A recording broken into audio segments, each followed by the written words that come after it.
Krishna Krishna Krishna Krishna Krishna Krishna Krishna Hare Krishna Krishna Krishna Krishna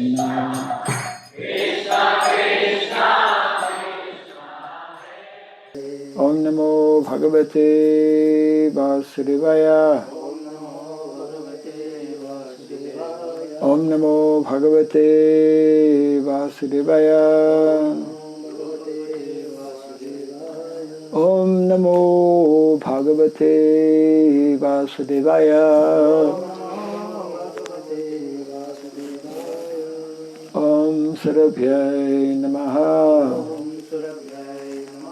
Om Sarabhyai Namaha Om Sarabhyai Namaha Mukam karoti vacharam pangum langayate girim Yatkripa tamaham bande Sri Gurum Dinataranam Yatkripa tamaham bande Sri Gurum Dinataranam. Hare Krishna. Welcome to our morning Bhagavatam class. We continue reading from Canto number 4.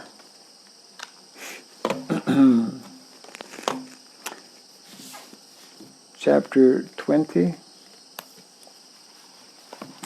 which is entitled Lord Vishnu's Appearance in the Sacrificial Arena. And today we are doing text number 6, I think. Yes.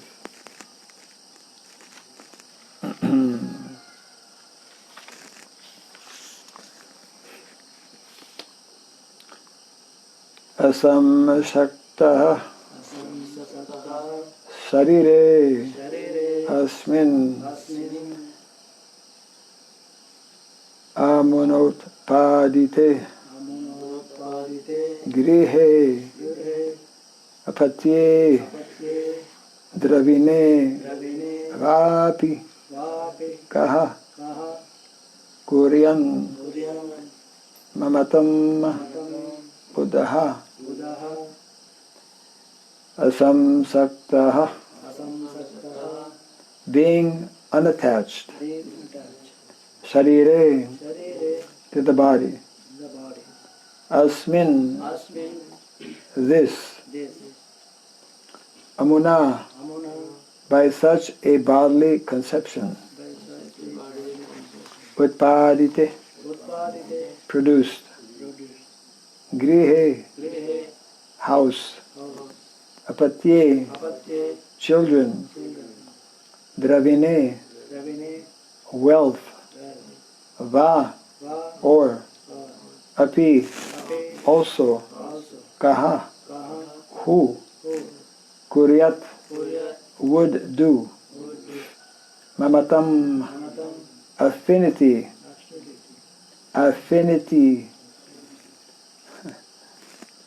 Buddha, learned person. Translation and purport by His Divine Grace, A.C. Bhakti Swami, Srila Prabhupada ki.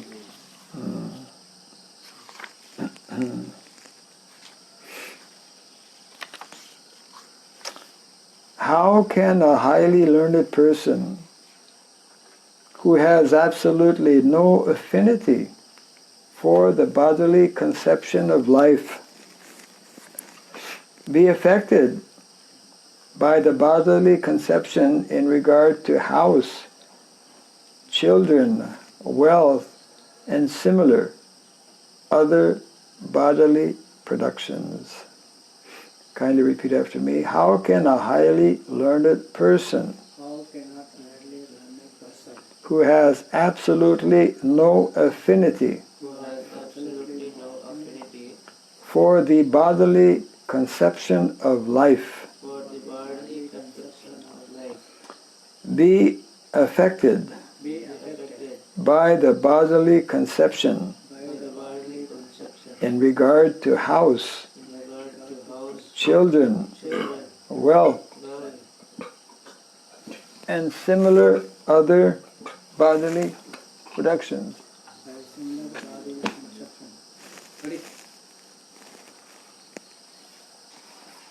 Purport.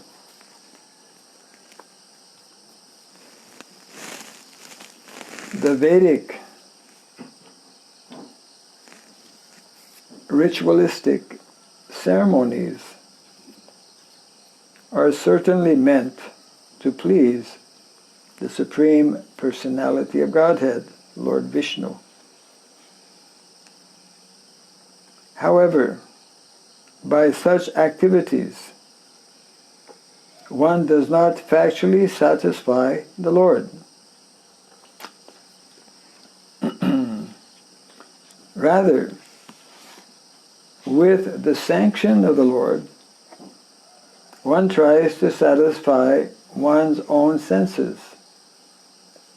In other words, materialists who are especially interested in sense gratification are given permission or license to enjoy sense gratification by executing the Vedic ritualistic ceremonies. That is called Traigunya Vishaya Veda.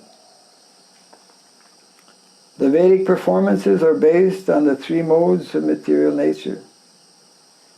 Those who are elevated above the material condition are not at all interested in such Vedic performances. Rather, they are interested in the highest duties of transcendental loving service to the Supreme Personality of Godhead. Such devotional service is called Nistraigunya. Devotional service to the Lord has nothing to do with the material conception of bodily comfort. Translation again. How can a highly learned person who has absolutely no affinity for the bodily conception of life be affected by the bodily conception in regards to house, children, wealth, and similar other bodily productions?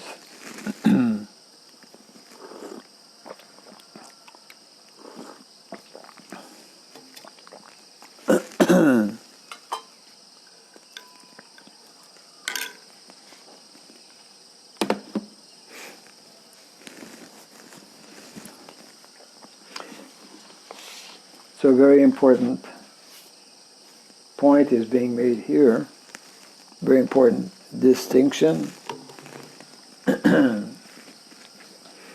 These are instructions being given by the Supreme Lord Himself to Prithu Maharaj.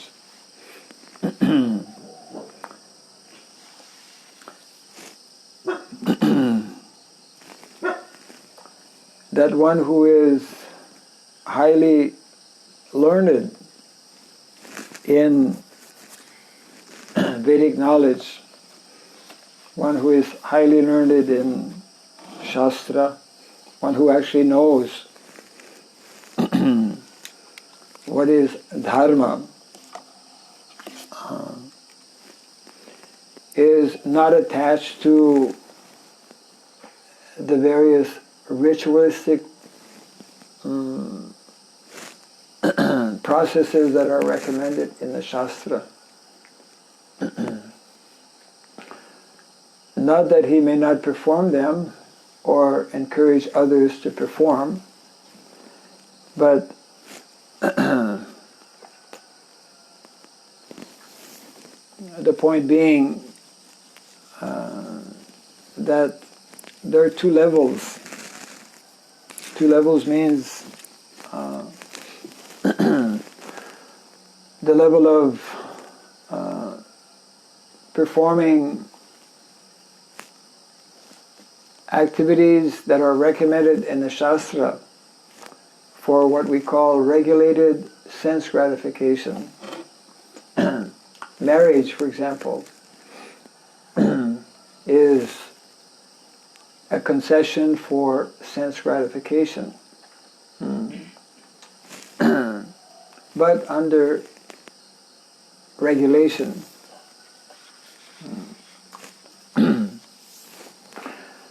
We know how in householder life, actually it is only in householder life that sex life is allowed. In the other three ashramas, brahmacharya ashram, vanaprastha and sannyas, sex life is not at all allowed. So the idea is that the goal is to ultimately, completely give up activities of sense gratification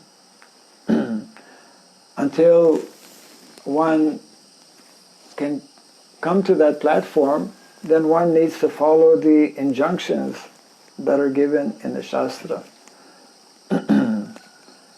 So in other words, what is most pleasing to the Lord is one who actually completely absorbs oneself in pure activities of devotional service. And although one may be in family life, one is actually not attached. He is performing his duties out of responsibility.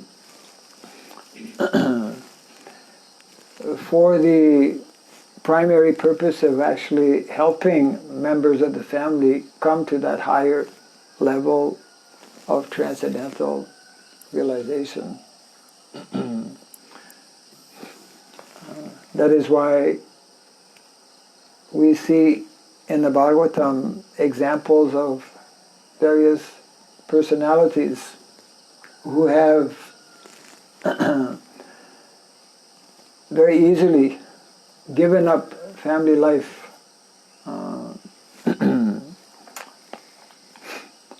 Bharat Maharaj is one such example.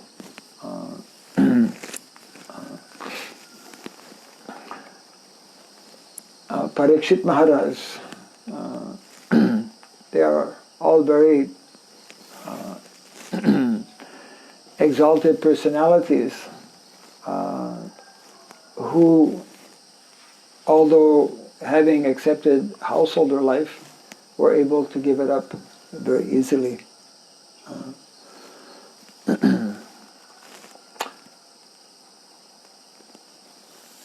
So that means that until and unless one comes to that transcendental platform of pure unalloyed devotional service, one should follow the injunctions that are given in the Shastra. We were discussing the other day about the difference, this is also mentioned here, the difference between karma and akarma or naishkarma. In the purport, Prabhupada makes reference to, what is it? This Traigunya. Yes. This Traigunya means not under the influence of the modes of material nature.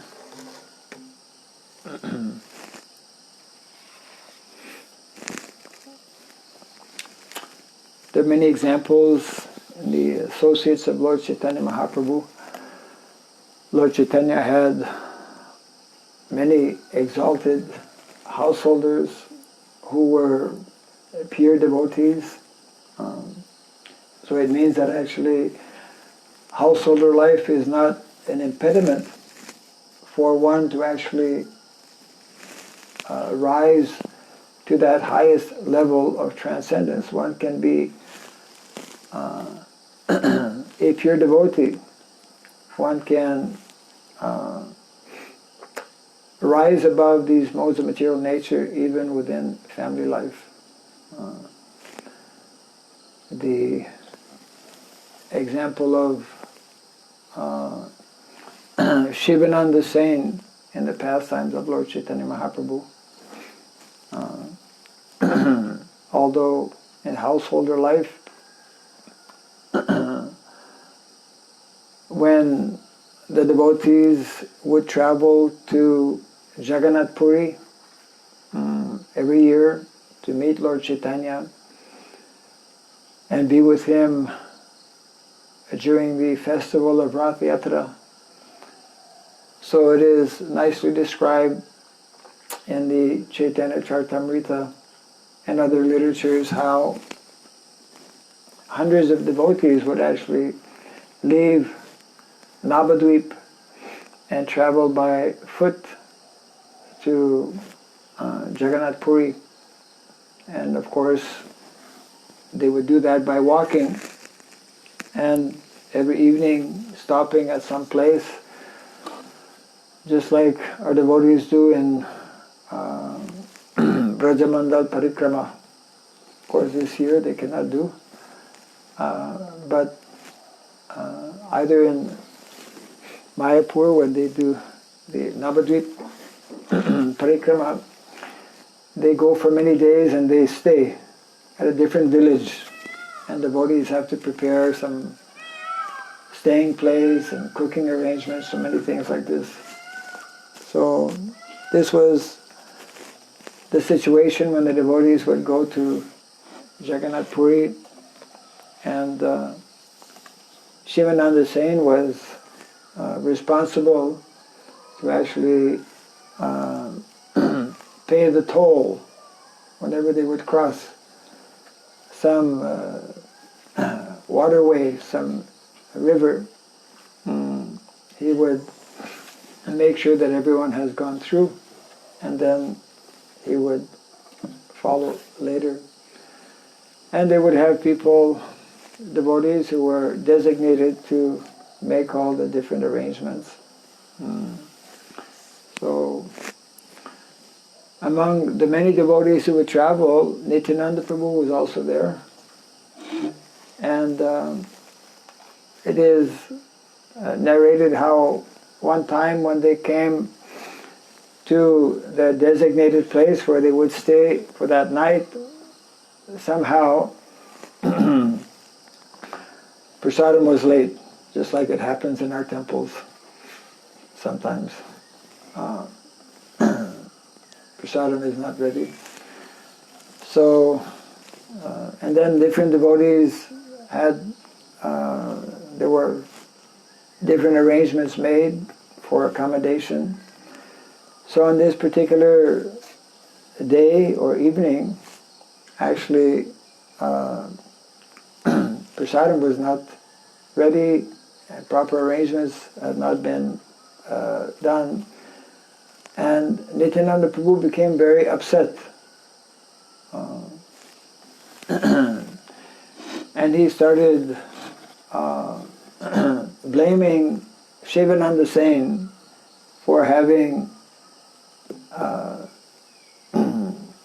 not properly arranged in this way.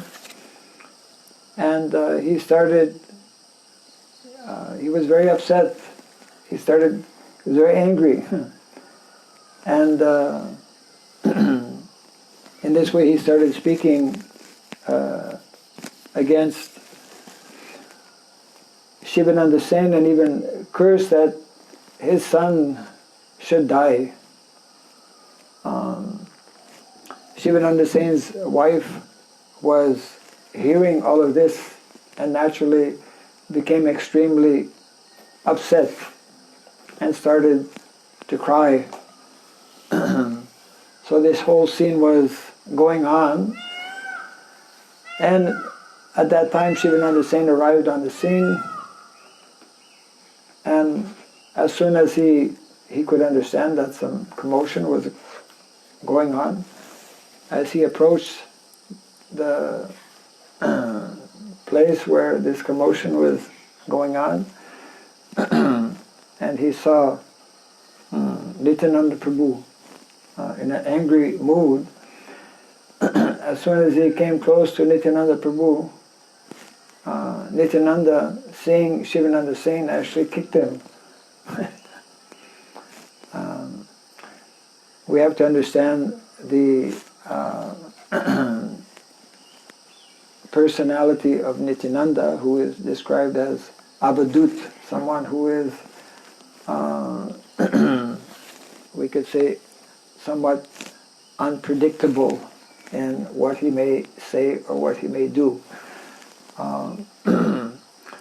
Upon being hit actually by Nityananda Prabhu, Shivananda Sen fell at his lotus feet and inquired what was the situation. And of course, his wife ran up to Shivananda Sen and started to complain that Nityananda Prabhu has been saying so many bad things, and he even cursed her son to die. Shivananda Sen, being a very elevated devotee of the Lord, did not become disturbed by the whole incident. Rather, he chastised his wife. One would think that immediately he would say, "Why you're disturbing my wife? Why you are cursing our son to die?" I mean, that is a very serious matter. But rather, he expressed that Nityananda Prabhu is not an ordinary personality. And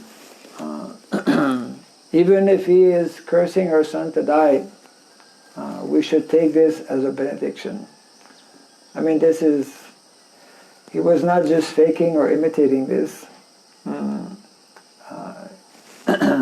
This cannot be imitated, obviously. But it goes to demonstrate how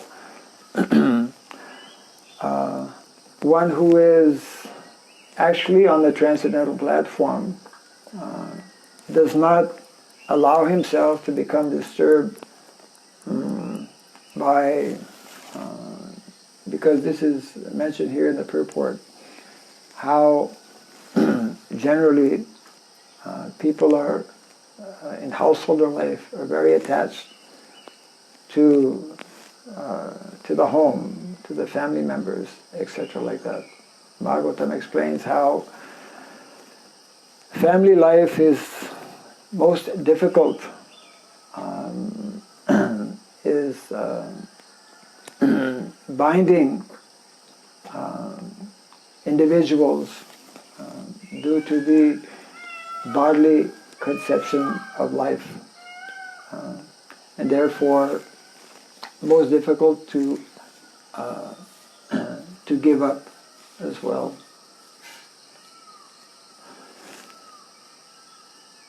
So this point is nicely being explained here, that this process of bhakti or devotional service is what is actually pleasing to the Lord. And therefore sometimes one will forego or not perform, just like one of our well-known sannyasis who is no longer with us many years ago Srila Bhakti Swarup Damodar Maharaj. I think many of you will know him. He was heading up the Bhaktivedanta Institute. So he was studying actually in America in the early days when Srila Prabhupada had gone to the West. And he had continued and finished his studies, but at the same time had become a devotee. So he was from Manipur. Manipur, even here in India, is like to go to Manipur from where we are in South India, it must take quite a few days. It's on the other side of Bangladesh. So it's very far from here. So he was in America when he got news that actually his father had passed away. So naturally, the Vedic custom, and that is there even in the non-Vedic custom, when a family member passes away, there are so many rituals to follow. And so he was in America, the news came to him and he approached Srila Prabhupada. Should I leave and fly back to India and go back to Manipur, or Manipur rather? And then, because at that time they were engaged in various preaching activities, and possibly some seminar was being organized. So Prabhupada had mentioned to him that in this particular circumstance, it is not necessary for you to go. So in some instances, one may forego some of these duties or responsibilities. So we need to understand that although the Vedic literatures are having these various rituals, they are, especially for those who are still, we could say, somewhat on the bodily platform, and they help individuals to gradually advance. But if one is already on the transcendental platform, then these various rituals become somewhat secondary. That is the point that is being underlined here.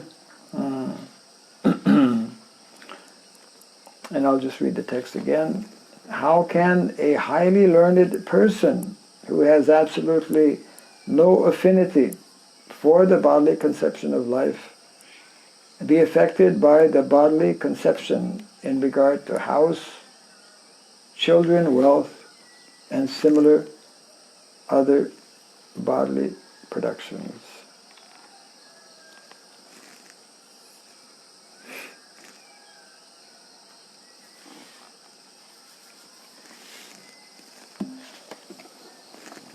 Comment on this?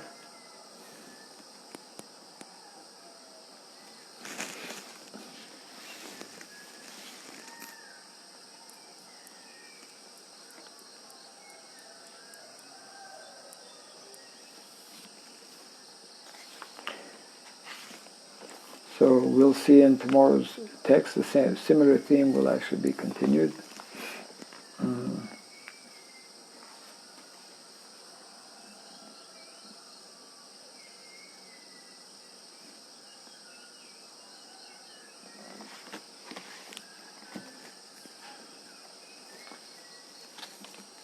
So we'll close for now. Jai Canto Srimad Bhagavatam ki Jai, Sri Prabhupada ki Jai. Jalini Bhakti Swami Maharaj